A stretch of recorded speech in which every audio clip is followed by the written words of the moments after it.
Hello guys, welcome to my channels. Dinpur गांव में सोहन नाम का हलवाई रहता था। वह खूब बढ़िया और स्वादिष्ट मिठाइयां बनाने के लिए जाना जाता था। इसी वजह से उसकी दुकान पूरे गांव में मशहूर थी। पूरा गांव उसी की दुकान से मिठाई खरीदता था।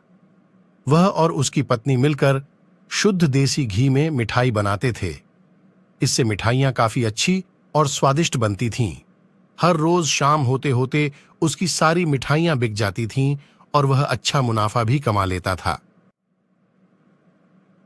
मिठाइयों से जैसे ही आमदनी बढ़ने लगी, सोहन के मन में और पैसा कमाने का लालच आने लग गया। अपने इसी लालच के चलते उसे एक तरकीब सूझी। वह शहर गया और वहां से एक दो चुंबक के टुकड़े लेकर आ गया। उस टुकड़े को उसने अपने तराजू के नीचे लगा दिया। इसके बाद एक नया ग्राहक आया जिसने सोहन के पास से 1 किलो जलेबी खरीदी। इस बार तराजू में चुंबक लगाने की वजह से सोहन को अधिक मुनाफा हुआ।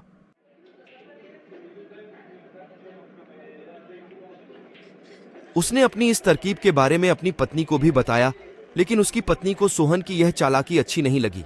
उसने सोहन को समझाया कि उसे अपने ग्राहकों के साथ इस तरह की धोखेबाजी नहीं करनी चाहिए, लेकिन सोहन ने अपनी पत्नी की बात बिल्कुल भी नहीं सुनी।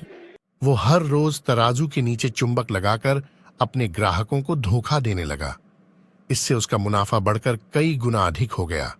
इससे सोहन को काफी खुशी हुई।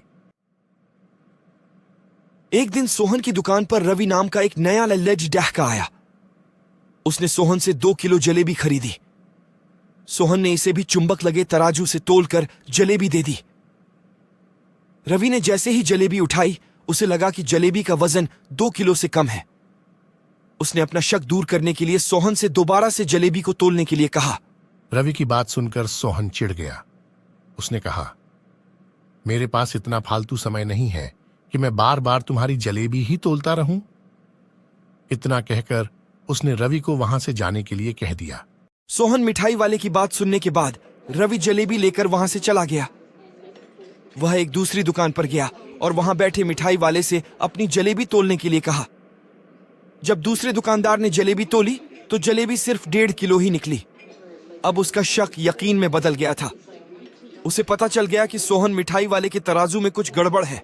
अब उसने तराजू की गड़बड़ को सबके सामने लाने के लिए खुद एक तराजू खरीद लिया और उसे ले जाकर सोहन मिठाई वाले के दुकान के पास ही रख दिया।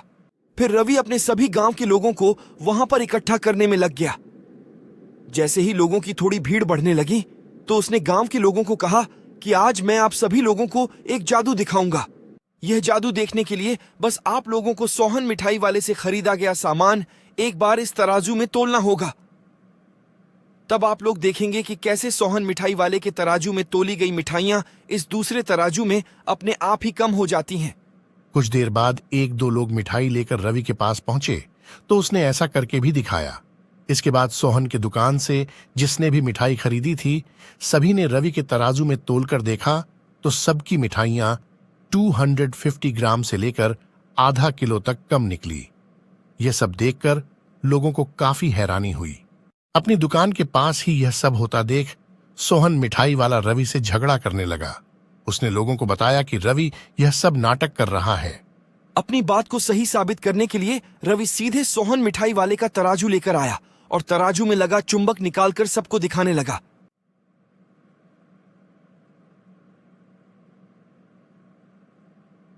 यह देखकर गांव वालों को बहुत गुस्सा आया। सबने मिलकर उस लालची मिठाई वाले को खूब मारा। अब उस लालची मिठाई वाले को अपने लालच और उसके कारण की गई गलत हरकतों पर पछतावा हो रहा था। उसने अपने गांव के सभी लोगों से माफी मांगी और वादा भी किया कि भविष्य में वे ऐसी कोई भी जालसाजी नहीं करेगा। सोहन की इस धोखेबाजी से पूरा गांव नाराज था, इसलिए लोगों ने उसकी दुकान में जाना काफी कम कर दिया। इधर सोहन के पास पछताने के अलावा कुछ और नहीं बचा, क्योंकि वो पूरे गांव वालों का भरोसा खो चुका था। कहानी से सीख, कभी भी लालच नहीं करना चाहिए। हमेशा ईमानदारी के साथ अपना काम करने से ही इंसान का नाम होता है। लालच के चलते भले ही कुछ समय के लिए अच्छा फायदा हो, लेकिन इससे इज्जत और आत्मसम्मान दोनों कम हो जाते हैं। Thanks for watching.